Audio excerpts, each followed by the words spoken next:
Tem uma coisa que você falou, que é até bom a gente chamar a atenção, porque a gente aqui, né, nós falamos com o público geral, não só com cristãos, né? Sim. E há um tempo atrás houve uma ideia de que depressão era coisa do demônio, e que a pessoa que tivesse em depressão ela estava endemoniada, e que é só Bíblia, e que só a Bíblia, e que só na igreja. E assim, é lógico que, falando como um pastor, nós sabemos a importância da Bíblia, a importância da oração, a importância de se frequentar uma igreja, mas você que está, vamos colocar nos dois âmbitos, tanto na parte psicológica quanto na parte, né, cristã, da fé, você tocar nesse assunto, um pastor com um princípio ou com depressão, né, e ainda assim ter esse conhecimento da psique humana. Quando tem uma pessoa que não é nem cristão, Sim. e aí, eu volto a dizer, não é questão de preconceito, tá, gente? Eu só estou falando, uma pessoa que não é cristã, uma pessoa que não tem conhecimento de como funciona a psique humana, e passando por tudo isso. Sim. Como funciona isso? Onde ela vai buscar uma ajuda, como você mesmo disse, do preconceito que existe, e é fato, como buscar, ou como ele pode se entender, olha, eu preciso de ajuda. Então, pensando na igreja, eu acho que parte da solução para esse preconceito é a gente, pastor, ter assim a ousadia em Deus de falar mais das lutas que a gente passa.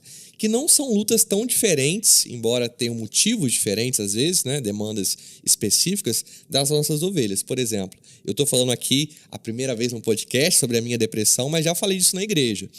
A gente costuma fazer um culto na igreja todo ano, no final do ano, chamado O que Deus fez por você esse ano. É um culto que a gente dá testemunho. Então a gente fala, às vezes, de alguém que ficou doente, foi curado, a pessoa vai lá na frente, conta o testemunho. E eu pensei, gente, eu quero falar de alguma coisa de mim. O que eu vou falar?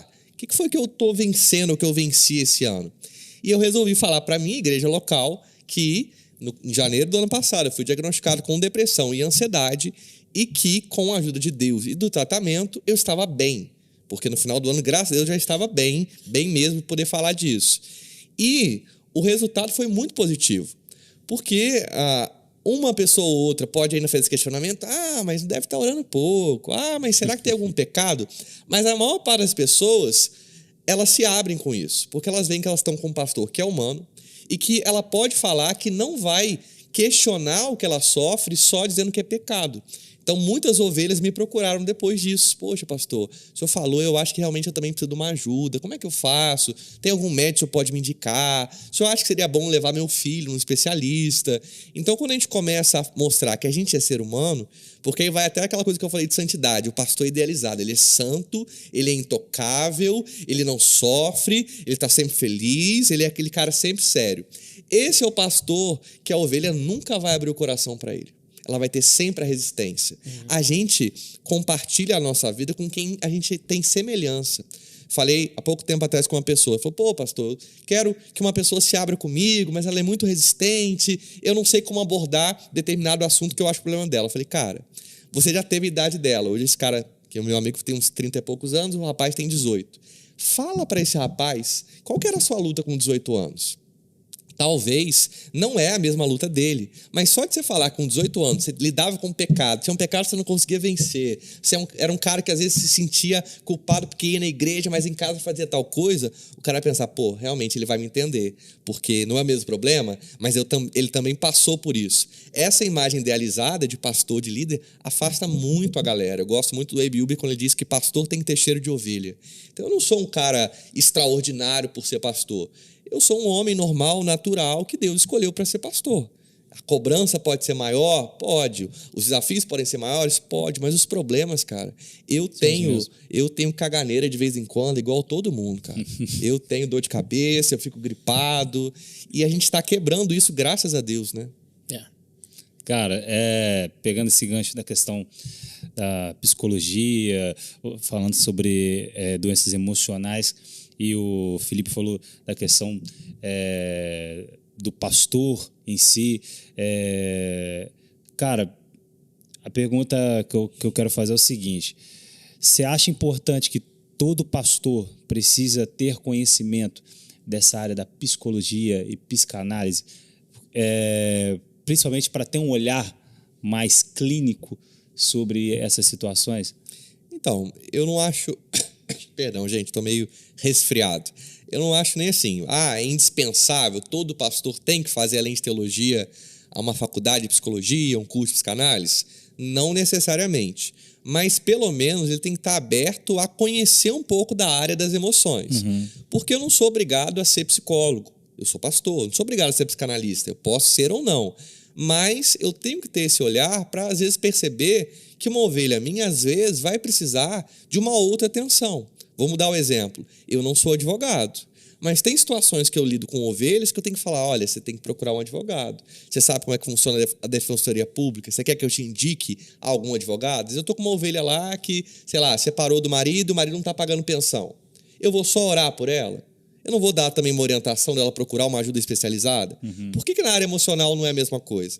A área emocional só resolve com oração?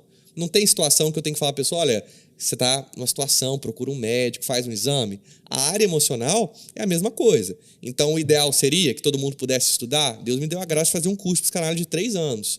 Vou começar agora a dar aula num curso aqui na região. Mas nem todo mundo tem essa oportunidade, ou tem essa vontade, né? Mas se o cara, hoje com a internet, puder estudar um pouco sobre isso, conversar com profissionais da área, para saber lidar, quer ver um outro assunto que pega um pouquinho disso? Como tem surgido diagnósticos de crianças autistas nas igrejas, né? E outras, crianças com síndrome de Down, com TDAH, com TOD, com outros transtornos. A gente aprende isso no seminário? Não, e talvez nunca vai aprender. Agora, tá debaixo da minha igreja. Eu vou ignorar o fato e fingir que não é comigo? Uma realidade ou eu tá vou ali, tentar aprender para, se eu não puder ajudar diretamente, pelo menos não atrapalhar. Exemplo, eu tive, quando eu fui líder pastor de adolescentes, um adolescente epilético, que ele tinha crise de epilepsia quase todo culto na igreja. Foi aí que eu aprendi como lidar com alguém com crise de epilepsia. O que pode e o que não pode fazer. E como é que eu aprendi? Um dia eu falei com a mãe dele, eu vou na consulta junto com você. Você deixa? Deixa. Fui na consulta, conversei com o neuro dele. Cara, quando ele tiver uma crise na igreja, o que eu devo fazer? Quanto tempo eu espero para levar no hospital ou ver se ele vai voltar? Eu tive que aprender. Por quê? Porque estava ali, eu não sou médico, não sou enfermeiro, não sou da área da saúde. Então, a gente que é liderança, a gente tem que estar aberto a saber dessas coisas para ajudar as pessoas, né? Isso é importante você falar, porque às vezes a pessoa que não é da igreja e vê pastor... E eu digo porque eu não nasci na igreja, eu fiquei grande parte da minha vida fora da igreja, e a gente tem, às vezes, a visão de que o pastor está ali só para ganhar dinheiro, de vez em quando faz um sermãozinho ali e tal. Mas quando a gente é pastor de verdade, né, que se envolve com a família, se envolve com as ovelhas, como você falou, tem cheiro de ovelha, são preocupações que às vezes vão muito além do púlpito em si. Né? E aí você falou de saber de um papel higiênico no banheiro, pagar contas, o extintor de incêndio, se está tudo ok, você ir numa consulta, provavelmente também em formaturas e velórios. A gente participa da vida da pessoa, né? É a vida na vida, né?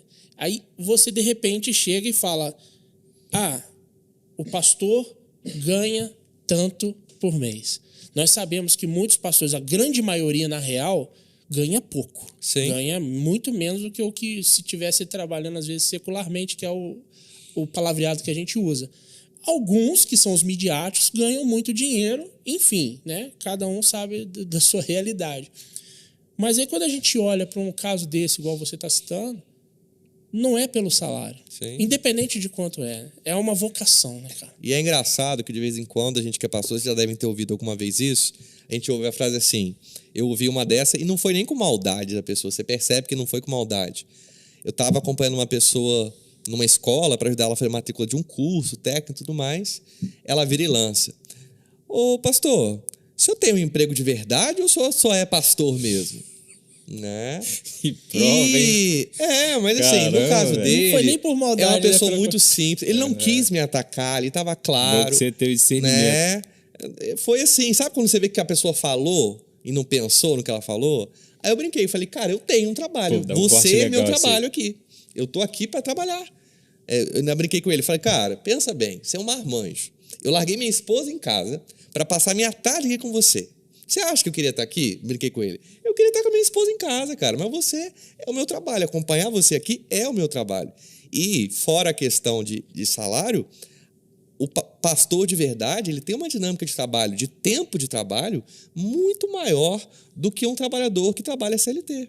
Ele, às vezes, ganha menos e trabalha muito mais, porque eu tenho que me esforçar para tirar um dia de folga na semana. Se eu não fizer essa força, é domingo a domingo. É dia que você sai de casa às 7 horas da manhã e volta para casa às 11 horas da noite. E quando você não recebe uma ligação de madrugada, que alguém morreu, que alguém está internado, que um está matando o outro, né? É uma realidade que as pessoas não conhecem. Tudo bem não conhecer, né? Nem todo mundo é obrigado a conhecer. E o que você falou, essa ideia, o pastor está ali ganhando dinheiro. Infelizmente, eu tenho uma teoria para mim. Eu não acho que a maioria dos pastores sejam ruins. O que eu acho é que os ruins têm mais mídia. Entendeu? A maior parte dos pastores que eu conheço, e eu falo que aqui sou parte do conselho de pastores, visito várias igrejas, embora tenha a minha, não são caras que exploram as ovelhas. São pessoas simples. Às vezes o cara tira do próprio bolso dele para pagar aluguel da igreja. Conheço, que né? mais acontece. Ele está vendendo bala para ajudar a pagar aluguel da igreja. Ele está preocupado. Eu já visitei pastor que estava com crise de ansiedade porque não sabia como ia pagar o aluguel da igreja, porque a galera não contribuía e o aluguel estava no nome dele. Mó rolo. Mas o cara que está na TV, obrigando as pessoas a dar dinheiro, está comprando fazenda, dono de televisão, aí esse cara, ele aparece, né? No geral, cara, no Brasil, a galera gosta de ver na TV e nas mídias o quê? A coisa ruim. É o policial ruim, é o pastor ruim, é o padre ruim. Aparece a galera que faz o bem? Na maioria das vezes não, mas e o padre pedófilo não aparece? E o pastor que explora não aparece? E o policial que bate nos outros não aparece? Agora, e a galera que faz o bem, tem o mesmo espaço? Tem não. Que dá audiência é a tragédia. Né? Infelizmente, quanto mais... É só você ver na rua, né? Acidente, briga. Ninguém quer ajudar, mas tá todo mundo ali com um celularzinho para filmar e para tirar foto. O ser humano, no estado de pecado, aí entra na teologia. Ele gosta de ver, ele sente prazer nesse tipo de coisa, né? Você acaba de assistir um corte do Plano C Podcast. Se você gostou, deixa seu like aqui, mas se quiser assistir esse vídeo na íntegra e acompanhar também as nossas estreias em tempo real, você precisa se inscrever lá no canal Plano C Podcast e ativar o sininho de notificações para não perder nada. Te espero lá.